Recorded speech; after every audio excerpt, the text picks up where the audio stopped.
Wakiwa huko kwa serikali walikuwa wanaibia vijana. Sasa wako upinzani wameibia watu wagonjwa kupitia kwa ile inaitwa COVID billionaires. Sasa mkiwa serikali mnaiba, mkiwa upinzani mnaiba. And the irony of the whole of this thing is that it is only in Kenya.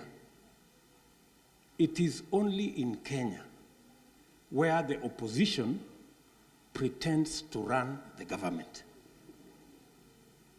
And the opposition runs corruption cartels in government. And the same opposition pretends to run lectures on how to fight corruption. Surely, what an irony. Na mashtaka kwamba mimi naungana na kanisa, naungana na mama mboga, naungana na watu ya bodaboda na wale wengine wa chini kuwasaidia, hayo mashtaka hawajakosea. Wale wananikosoa wamesema ukweli. Lakini ile hawasemi ni kwamba mimi nimewahi kuwasaidia pia. Mpaka wakapata vyeo kubwa kubwa. Siku ile niliwasaidia wao, mama mboga na kanisa na bodaboda hawakulalamika. Sasa mbona mnalalamika? Na mimi tayari nilishawasaidia mkapata vyeo kubwa kubwa.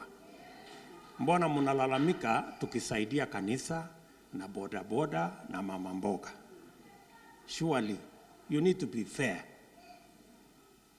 Saa ile wengine wanapata kusaidika. Lakini mimi nataka niwaambie, mnalalamika saa hizi eti tumepatia mama mboga pesa sijui ngapi, sijui watu ya bodaboda. Mimi nataka niwaambie, wacheni kulalamika. Kwa sababu mwaka ujao tutatengeneza hazina maalum. Hatutakuwa tunatumia pesa ya kibinafsi kusaidia mama mboga ama bodaboda.